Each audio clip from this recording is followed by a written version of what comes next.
¿Alguna vez te has sentido culpable por algo que no hiciste? ¿Alguna vez te han juzgado sin siquiera tener la oportunidad de defenderte? A mí me pasó. Y todo empezó con el gesto más simple: apoyarme en la pared. Solo quería descansar un momento. Tenía las piernas cansadas como siempre después de ir a la panadería. Era un día normal, como tantos otros, hasta que horas después, la policía apareció en mi puerta. No hubo preguntas, no hubo explicaciones, solo miradas frías, órdenes rápidas y una acusación absurda: asesinato. ¿El motivo? Una huella dactilar. Una sola huella mía en esa pared. En cualquier pared. Un trozo de hormigón en medio de la calle. Me llevaron esposado como si fuera un monstruo. Y lo más cruel es que lo hicieron delante de mi nieta, mi hija, mis vecinos. Gente que me conocía desde hacía décadas. Gente que me había visto cargando bolsas, alimentando a los gatos callejeros. Ahora me veían como un asesino. Esa noche dejé de ser doña Carmela. Me convirtieron en un número, un titular, una cara de asco. Y todo porque toqué el lugar equivocado, en el momento equivocado. Pero esta historia, tan absurda como cruel, no termina ahí. Porque lo que vino después fue aún más increíble. Si esta historia te cautivó al principio, espera a escuchar lo que viene a continuación. Suscríbete al canal, activa la campanita y dale a me gusta ahora, porque el resultado de esta injusticia sacudirá todo lo que crees sobre la verdad, el honor y el dolor. Me llamo Carmela Jiménez. Tengo 68 años. Nací y crecí en Iztapalapa, un barrio sencillo y de gente honesta en la Ciudad de México. Soy de esas mujeres a las que nadie presta mucha atención. Nunca he sido de fiestas ni de armar un escándalo. Siempre he preferido el silencio de mi patio, el aroma del café por la mañana, el sonido de las hojas bailando al viento mientras lavaba la ropa con calma. Perdí a mi esposo temprano, víctima de un infarto fulminante mientras dormía, y desde entonces las he arreglado como he podido para criar a mi hija y más tarde ayudar a cuidar a mis nietos. No ha sido una vida fácil, pero tampoco ha sido triste. He tenido mis momentos de alegría, sobre todo en las comidas de los domingos, cuando la casa se llenaba de voces, risas y el olor de mi guisado de pollo. Mi rutina era sagrada. Todas las mañanas salía temprano, con mi sombrero de paja en la cabeza, mi bolsa de tela al brazo y pasos lentos pero decididos. Caminaba hasta la panadería de la esquina para comprar pan fresco e intercambiar algunas palabras con el vendedor de periódicos en la acera. A veces ayudaba a un vecino con la compra, otras simplemente observaba a los pájaros en los cables de electricidad, imaginando lo maravilloso que sería volar lejos de todo, aunque solo fuera por un momento. Era feliz con poco. Mi mundo era pequeño, pero era mío, y en él me sentía seguro. Nunca imaginé que, en uno de esos días comunes, todo se trastocaría, que ese tranquilo paseo que se había convertido casi en parte de mi cuerpo, me colocaría en el centro de una tragedia que ni siquiera había visto desarrollarse. Estaba viviendo una mañana cualquiera, pero al otro lado de la ciudad, alguien ya había decidido que esta sería mi última mañana como mujer libre. Y todo empezó con algo que parecía tan banal, tan inofensivo, que si hubiera sabido lo que venía después, habría hecho todo diferente. Pero lo que parecía un día cualquiera, escondía un detalle silencioso que lo cambiaría todo. Y cuando ese detalle salió a la luz, ya era demasiado tarde para dar marcha atrás y demasiado pronto para comprender la magnitud de la tragedia. Esa mañana parecía implacable. El cielo estaba despejado, el aire cálido, y una ligera brisa hacía bailar suavemente las cortinas en la ventana de la cocina, mientras terminaba de doblar los trapos de cocina. Me lavé la cara con agua fría del lavabo, me recogí el pelo en un moño suelto y me puse el delantal, como siempre. Era martes, lo que significaba que el pan dulce saldría temprano del horno, y me gustaba llegar con el aroma a canela aún en el aire. Agarré mi bolsa de tela, revisé mis bolsillos para asegurarme de tener el dinero para el pan y me marché a mi ritmo, sin prisas, con la serenidad de quien cree que los días siguen el mismo orden, que nada fuera de lo común ocurrirá. El barrio seguía medio dormido. Me crucé con doña Lucía, que regaba sus plantas, y nos despedimos con cariño. Ya había algunos coches cruzando la calle, pero el tráfico era fluido. Caminé por las mismas aceras que conocía desde niña, aquellas con grietas que dibujaban mapas imaginarios bajo mis pies. Sentí una ligera punzada en la pierna izquierda, signo de la edad y de las varices, y decidí parar a respirar. Me acerqué a una pared blanca manchada por el tiempo en la siguiente manzana y me apoyé en una mano. Eso fue todo. Respiré hondo, dejé caer mi peso unos segundos contra esa pared fría y luego recuperé la compostura rápidamente. Era solo cansancio. Me ajusté la correa del bolso al hombro y seguí adelante, sin saber que ese simple gesto sería interpretado, horas después, como una prueba de culpa.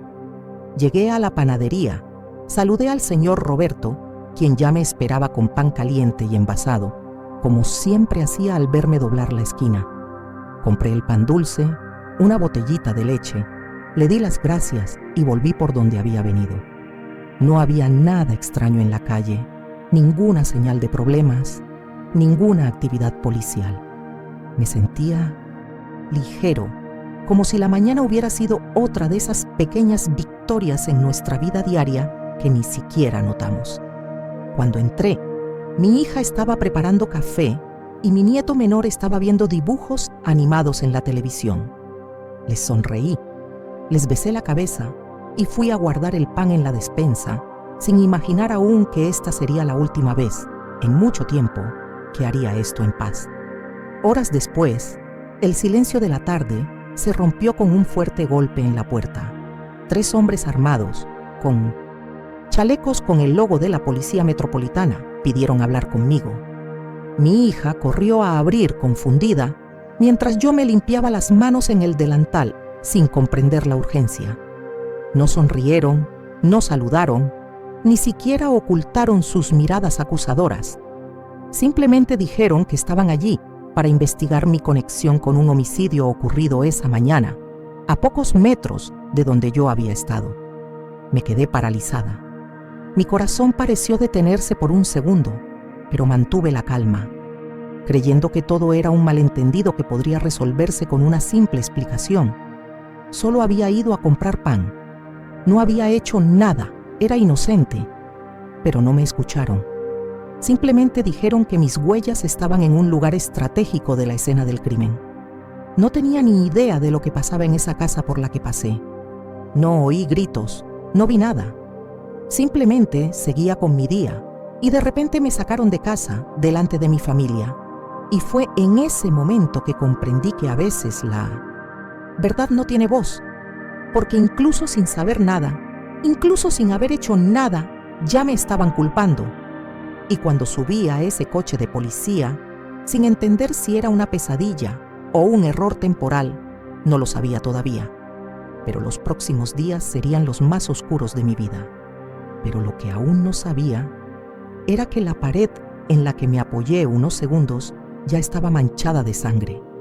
Y lo peor de todo es que alguien mucho más cercano de lo que imaginaba lo sabía antes de que la policía llamara a mi puerta. Al subir al coche patrulla, me temblaba por dentro. Busqué con la mirada alguna explicación en los rostros de los uniformados, pero solo encontré frialdad, prisa e impaciencia. Me senté en el asiento trasero como si fuera un examen médico sin previo aviso, como si todo fuera un desastre que se aclararía en minutos. Pero a medida que pasaban los minutos y el coche se alejaba de las calles que conocía, empecé a darme cuenta de que a nadie allí le interesaba la verdad. Ya tenían a alguien a quien culpar, y esa persona era yo. El viaje a la comisaría fue largo. La ciudad se veía diferente a través de las ventanas empañadas y las sirenas apagadas. El ruido de los coches que me rodeaban parecía distante, como si estuviera fuera del mundo real, como si ya no formara parte de la vida que había dejado atrás unas manzanas antes. Cuando llegamos, no me ofrecieron agua ni me dejaron llamar a mi hija. Simplemente me dijeron que esperara en una habitación fría con paredes sucias y una silla de plástico demasiado dura para mi cuerpo cansado. No dejaba de preguntarme qué estaba pasando, cómo habían llegado hasta mí, por qué estaban tan seguros de algo tan absurdo. Y cuanto más intentaba recordar los detalles de ese día, más me hundía en un pozo de desesperación, porque no tenía nada más que la verdad. Y allí parecía que la verdad no valía nada. Pronto me citaron a declarar. Un joven arrogante usó tecnicismos que apenas entendí y me miró con una mezcla de superioridad y desdén. Cuando intenté explicarle que solo me había apoyado en la pared, se rió. Se rió como si hubiera contado un chiste malo. Dijo que no hacía falta que intentara ocultarlo, que ya tenían todo lo necesario. La huella dactilar en la pared, dijo, era exactamente donde encontraron a la víctima. Dijeron que fui la última persona vista en la zona, que mi bolso tenía marcas de polvo, que la hora coincidía con el crimen. Nada tenía sentido. Empecé a llorar, pero nadie se inmutó. No hubo empatía. Solo hubo prisa por acusarme, por rellenar el informe, por avanzar con el caso. Y lo que más me dolió no fue lo absurdo de la situación. Fue el hecho de que nadie allí pareciera dudar ni por un segundo de que yo fuera capaz de matar a alguien. Firmaron mi expediente, me tomaron las huellas dactilares y me fotografiaron con una placa de identificación en la mano. Nunca pensé que viviría algo así. Yo, que solo había pisado una comisaría una vez en mi vida para renovar un documento, ahora era tratada como una delincuente. Me hicieron quitarme los zapatos, registraron mi bolso como si escondiera armas. Cuando me llevaron a la celda, sentí el peso de la puerta cerrándose como un ataúd. Dentro, otras mujeres me miraron con curiosidad, luego con desprecio. Una de ellas me preguntó en voz alta si había matado a mi marido. Otra dijo que podía ver en mi cara que era mentirosa. Quería gritar que no era cierto, que yo no había hecho nada de eso, que solo quería irme a casa, pero no me salía la voz, solo lágrimas. Esa primera noche, apoyada en la fría pared de la celda, me abracé las rodillas como si fueran las manos de mi nieta. Intenté recordar la última vez que sonreí. Fue por la mañana, cuando me pidió un panecillo con azúcar.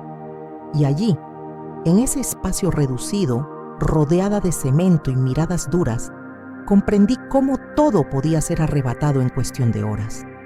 Mi libertad, mi dignidad, mi voz. Ya no era doña Carmela del barrio, solo era la mujer que se apoyó en la pared y se convirtió en asesina. Y aunque intentaba mantener la fe en que todo pasaría, en que alguien se daría cuenta de su error, lo cierto era que, dentro de esa celda, el tiempo parecía detenerse. Las horas sangraban lentamente, como heridas abiertas que nadie atiende. Y empecé a preguntarme, por primera vez, si todo terminaría alguna vez, si alguien seguiría creyendo en mí, si el mundo exterior aún recordaba mi existencia. Lo más aterrador fue darme cuenta de que no era el miedo a lo que me atormentaba, era el silencio de la justicia, el silencio de quienes me conocían, el silencio de quienes deberían haberme defendido. Y fue en este silencio que comenzó mi calvario. Pero lo que no sabía es que lo peor estaba por venir, porque en ese mismo momento afuera, alguien estaba festejando lo que me acababa de pasar. Y cuando descubrí quién era, me di cuenta de que la prisión no fue el golpe más grande, sino la traición que vino con ella. A la mañana siguiente, me despertó el sordo sonido de los barrotes al abrirse. Un guardia con la mirada perdida me ordenó levantarme sin siquiera decir mi nombre. Me dolía la cabeza, tenía los ojos hinchados de tanto llorar durante la noche, y mi cuerpo, acostumbrado a colchones viejos pero limpios, ahora me dolía por completo sobre ese sucio trozo de espuma, tirado en el frío suelo. Luché por levantarme, ajustándome el pañuelo que me cubría el pelo, e intentando mantener una apariencia de dignidad que, poco a poco, sentía escabullirse entre mis dedos como arena mojada. Me condujeron por un pasillo estrecho y tenuemente iluminado hasta una habitación donde otros presos esperaban ser interrogados. Nadie me dijo qué iba a pasar. Simplemente me dijeron que me sentara y esperara. Y obedecí, como quien ya entendía que, en su interior, la obediencia no es una elección, es supervivencia.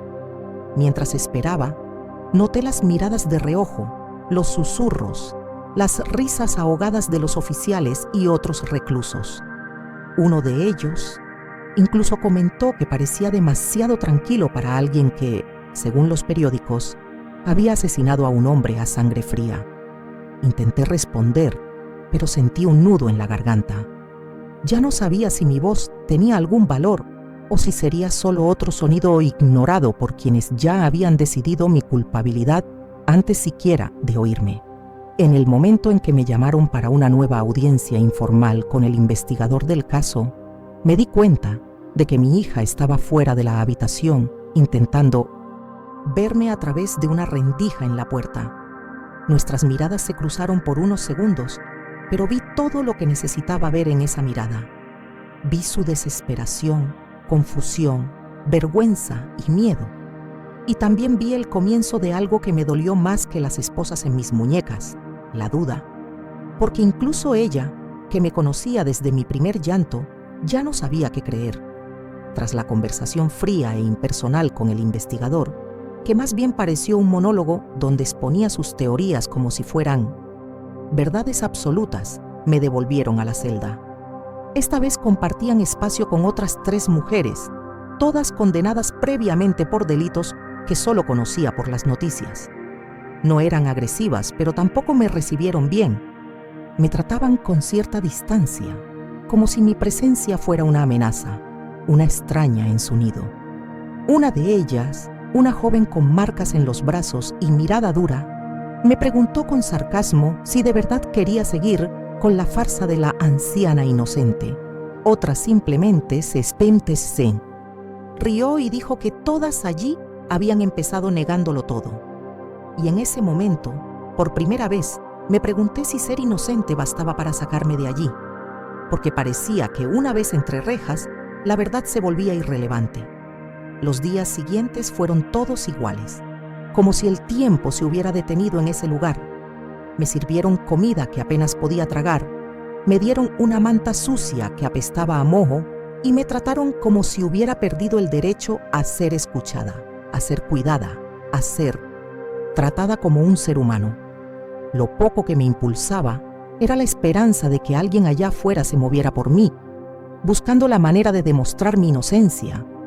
Pero cada hora que pasaba sin una visita, sin una conexión, sin una respuesta concreta, era como si un pedazo de mi alma se desvaneciera. Lo peor no era la celda, ni el frío, ni el olor, ni las miradas. Lo peor era el olvido. Saber que, para el mundo yo era solo otra anciana que había cometido un delito, que los vecinos, que antes me ofrecían café en la acera, ahora me miraban con recelo, que mi nieta, que siempre corría a mi regazo, ahora me tenía miedo, y que mi hija, aunque intentó ayudarme, empezó a alejarse, dominada por una mezcla de impotencia y vergüenza. No solo me había abandonado la justicia, me había abandonado la vida que había construido con tanto esfuerzo. Pero fue en este abismo de abandono donde algo inesperado comenzó a suceder. Algo que cambiaría el curso de esta historia de una manera tan increíble como todo lo que me llevó allí. Pasaron más de 10 días hasta que alguien de la Defensoría Pública se presentó en la prisión, con un aspecto un poco menos severo y una carpeta llena de papeles.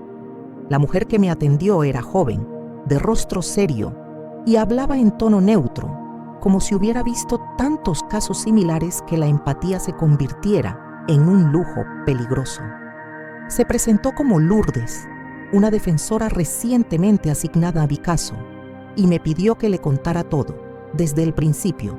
Ya no lloraba, pero hablé con detalle, reviviendo cada paso de mi viaje a la panadería. el momento en que me apoyé en la pared, la hora exacta en que llegué a casa. Lo anotó rápidamente, sin levantar la vista, hasta que se detuvo un momento y me preguntó si había tenido contacto con la víctima. Cuando le respondí que ni siquiera sabía quién era, dejó escapar un leve suspiro, como si ya sospechara la respuesta. Lourdes explicó que, según el informe de la fiscalía, me habían imputado con base en una huella dactilar parcial hallada en el exterior del muro donde se descubrió el cuerpo. Ningún testigo me había visto entrar ni salir del lugar de los hechos, y no había imágenes, ni siquiera de cámaras de seguridad, que me mostraran cerca de la víctima. Lo único que tenían en mi contra era ese contacto. Un contacto solitario, mal definido, pero tratado como si fuera una prueba irrefutable de culpabilidad. Pregunté, casi suplicando, si eso era suficiente para mantener a alguien en prisión, y ella, con una mezcla de compasión e impotencia, respondió que, por desgracia, sí, que en un país donde la justicia se apresura a condenar a los débiles que a investigar a los fuertes, cualquier prueba malinterpretada podía convertirse en una sentencia. Con el paso de los días, Lourdes empezó a encontrar más fallas en el proceso. La investigación forense inicial había ignorado que la huella dactilar estaba en una zona que cualquier persona que pasara por la acera podría haber tocado. No había análisis de ADN, ni rastros de sangre en mi ropa, ni siquiera un examen médico que confirmara mi presencia en el momento exacto del crimen. Peor aún, la víctima era un hombre con antecedentes de usura y amenazas en el barrio, que días antes había presentado denuncias policiales contra 2 vecinos por disputas financieras. Ninguna de estas líneas de investigación se profundizó. Los agentes a cargo del caso simplemente se aferraron a la primera pista, una anciana con una huella dactilar en la pared, y prefirieron cerrar el caso rápidamente en lugar de investigar a fondo.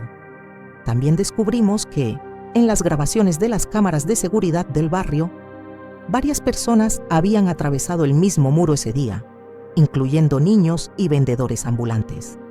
Pero no se recogieron ni analizaron otras huellas dactilares, solo las mías. Lourdes dijo que era como si hubieran elegido a un culpable conveniente, alguien que no causaría problemas, que no podría pagar abogados, que no podría defenderse con contundencia. Yo era el perfil perfecto para una condena fácil.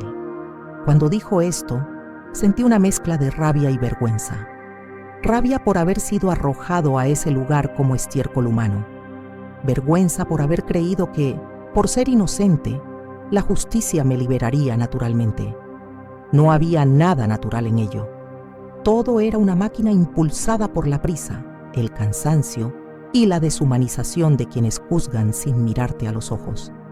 Y fue en este punto de la investigación que Lourdes, con mayor agudeza, que antes me dijo que existía la posibilidad, aún no confirmada, de que hubiera una cámara de seguridad en una tienda al otro lado de la calle.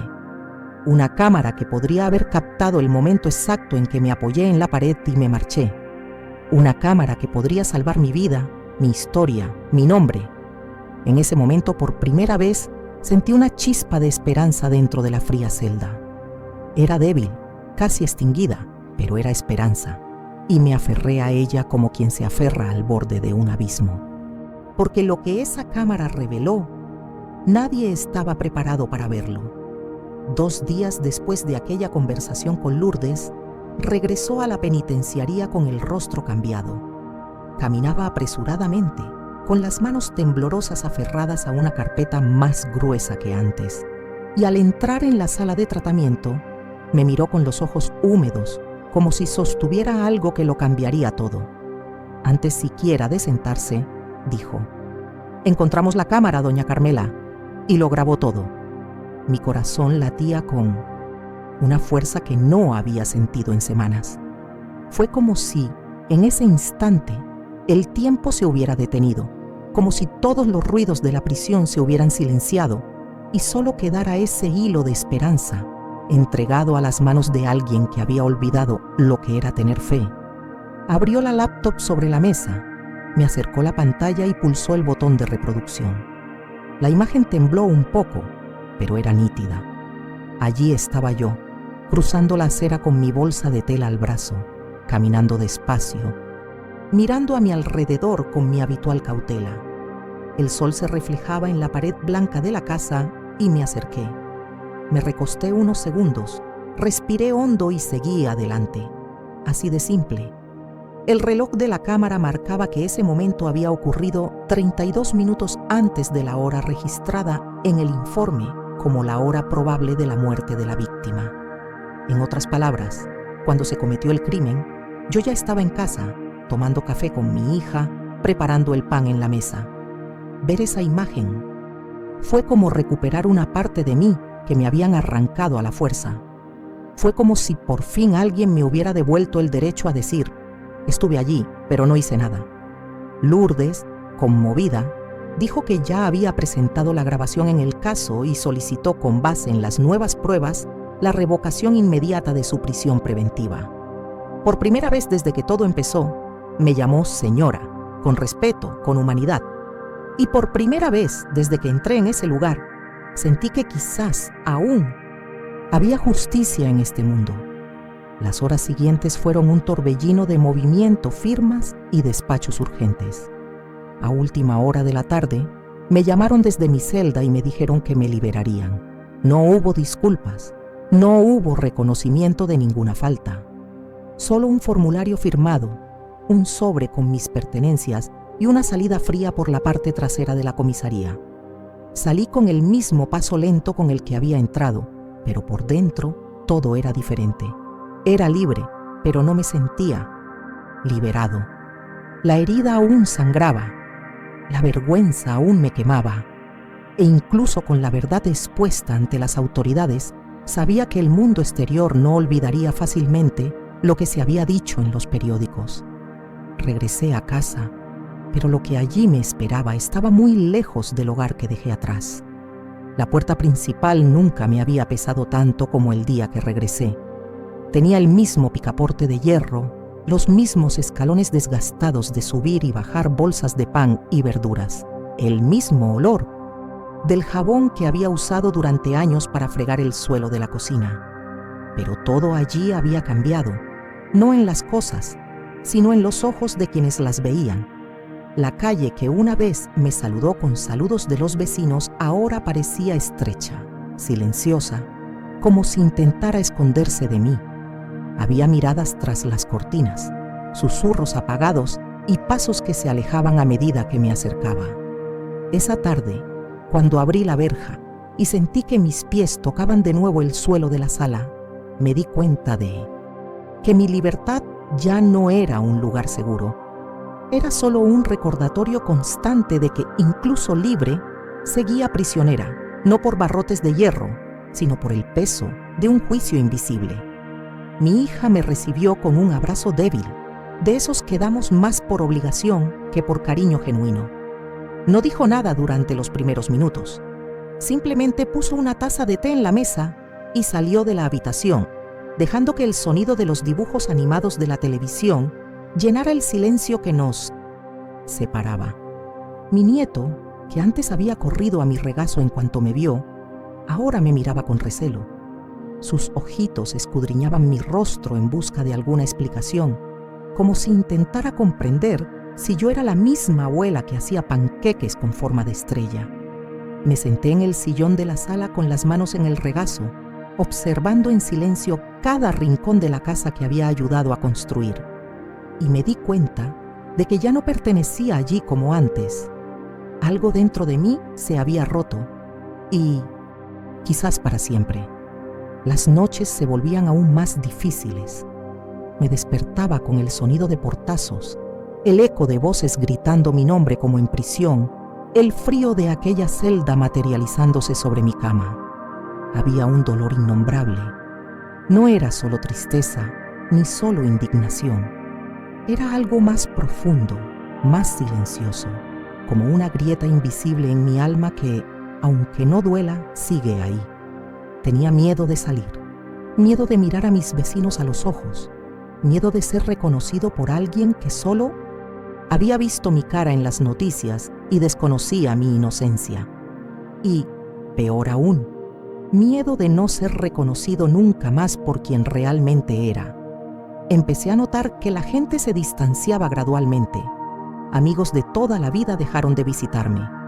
Las invitaciones a cumpleaños y comidas familiares desaparecieron. Nadie me dijo abiertamente que ya no confiaba en mí, pero el silencio lo decía todo. Me convertí en esa persona de la que todos hablan, pero con la que nadie habla. La mujer que se metió en Mitsensentok. Algo serio. La que fue arrestada pero luego liberada, como si su liberación anulara el daño causado por la acusación. Algunos incluso se acercaron a mí con falsa compasión, pero sus ojos nunca mentían. Vi en ellos juicio, duda y miedo disfrazados de cortesía. Incluso con la prueba en video, incluso con el caso cerrado, incluso con los tribunales reconociendo el error, mi nombre permaneció manchado en la memoria colectiva de ese barrio. Y lo que más me destrozó fue darme cuenta de que para muchos no era inocente. Simplemente tuve suerte. Esta suposición era como una sombra que me seguía constantemente, distorsionando mi historia, borrando mis verdades, sofocando a la mujer que una vez fui. La libertad me fue devuelta en el papel, pero la paz que aún intento encontrar. Y cada mañana que despierto, cada rincón que doblo, cada silencio que encuentro, me recuerda que algunas cicatrices no son visibles en el cuerpo, sino que están grabadas en el alma con hierro candente. Pero fue cuando pensé que ya lo había perdido todo, que llegó el golpe más cruel. Los días pasaron, y aunque el tiempo no tiene el poder de borrar el dolor, nos enseña a vivir con él como quien aprende a caminar con una piedra en el zapato.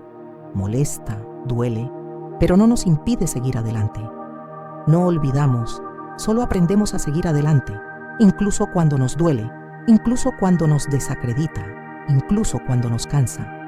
Después de todo lo que he vivido, he aprendido que la injusticia se presenta de muchas maneras y no siempre viene con gritos, esposas o juicios explícitos. A veces la injusticia es el silencio, el abandono disfrazado de olvido, la mirada desviada, la visita que nunca llega, el nombre que no se menciona en las reuniones familiares. Es la ausencia de preguntas. Es la omisión de quienes podrían haber marcado la diferencia. Aprendí, a las malas, que la reputación de una pobre anciana puede quedar destruida en segundos por un grave error y que reconstruirla es una batalla solitaria que pocos tienen la fuerza o el apoyo para afrontar. Lo más cruel de la injusticia no es la acusación en sí, sino el efecto invisible que tiene en todo lo que te rodea. Tu voz pierde valor. Tus palabras ya no tienen peso. Tus gestos empiezan a ser interpretados con sospecha. Tu historia se convierte en ruido, y cuando intentas explicarte, nadie está dispuesto a escucharte, porque el juicio social precede a la defensa, a la verdad, a cualquier explicación. No les guardo rencor a quienes me juzgaron. No les deseo mal a quienes se alejaron, pero confieso que hasta el día de hoy me pregunto dónde estaban todos cuando necesitaba que alguien me dijera, creo en ti. No hizo falta mucho. Bastaba una mano sobre la mía, una mirada firme que dijera, tranquila, esto pasará, estoy contigo. Pero eso no lo escuché de casi nadie.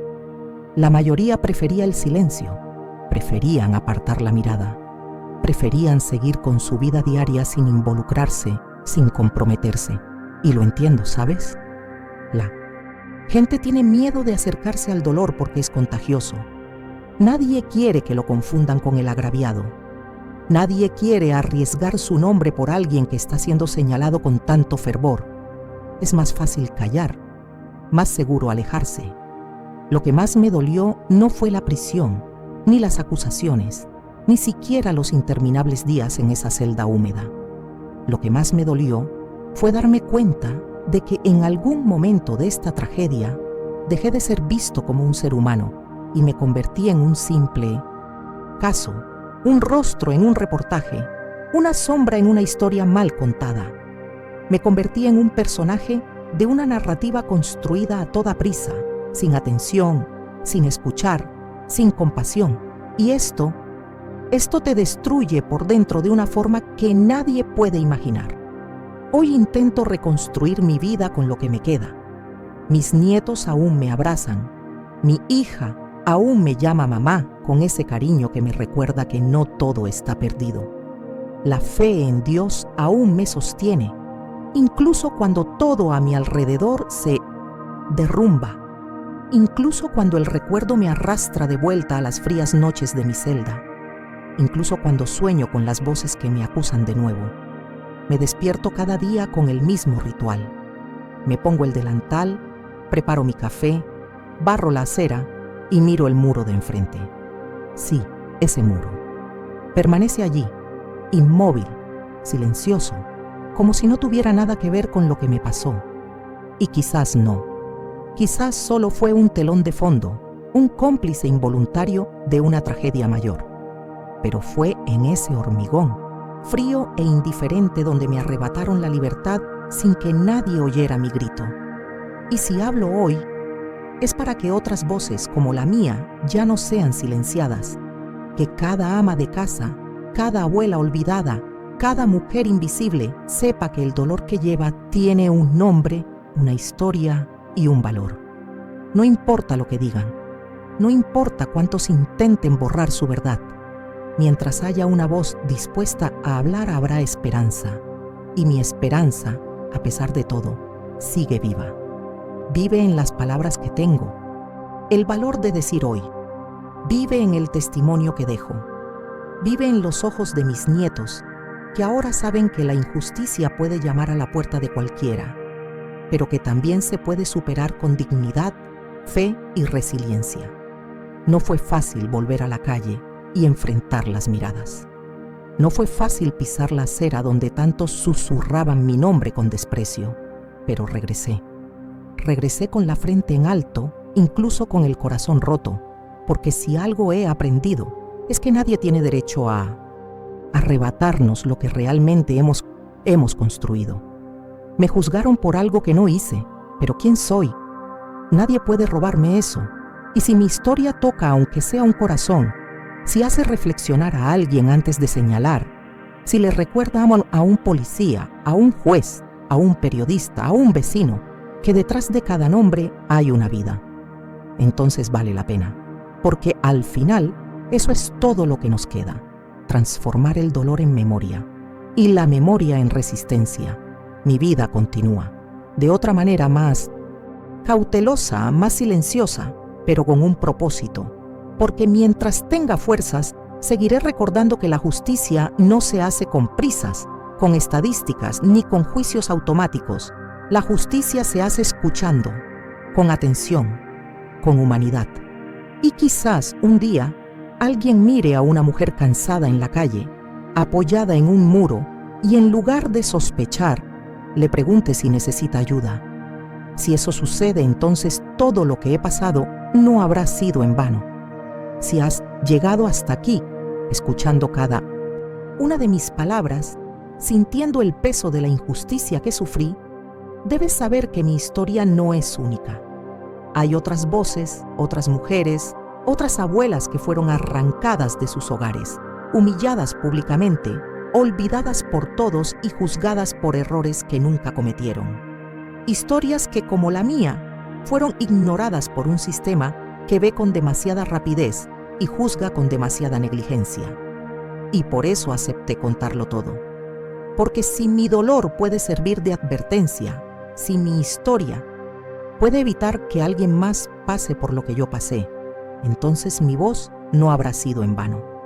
No se trata solo de injusticia, se trata de dignidad, de memoria, de respeto y de un silencio que necesita romperse, porque cada vez que alguien ve un video como este y pone los ojos en blanco, otra historia muere en silencio. Y cada vez que alguien escucha, comparte, comenta, algo cambia, aunque solo sea dentro de una persona. Y a veces, así es como comienza el cambio, en el corazón de quienes se permiten sentir. Y si pensabas que lo que me pasó fue cruel, Espérame a escuchar la siguiente historia. Se trata de una abuela llamada Magdalena, quien fue arrestada por error durante un operativo policial en una zona rural de México, simplemente porque su apellido coincidía con el de la esposa de un narcotraficante. Pasó 2 años en prisión, indefensa, sin explicación alguna, tratada como cómplice de un crimen que ni siquiera sabía que existía. Lo que esta mujer vivió te dejará sin palabras. Y quizás con lágrimas en los ojos. Ni siquiera le dieron derecho a explicarse. La policía entró a su casa mientras preparaba tortillas para sus nietos. Se la llevaron sin zapatos, sin documentos, sin saber siquiera a dónde iba. Y lo que pasó dentro de esa prisión todavía le causa pesadillas. Así que por favor no te vayas ahora. Suscríbete al canal y activa la campanita. Aquí, cada historia es un clamor por la justicia. Cada voz es un recuerdo que debe preservarse. Y la siguiente historia bien podría ser la de alguien que conoces, alguien de tu barrio, alguien de tu familia, alguien que hasta ayer vivía en paz, hasta que el sistema decidió silenciarlo. Porque mientras haya silencio, seguiremos contando. Porque mientras haya injusticia, seguiremos resistiendo. Y mientras haya ojos dispuestos a ver y oídos abiertos para escuchar, ninguna de estas mujeres será olvidada.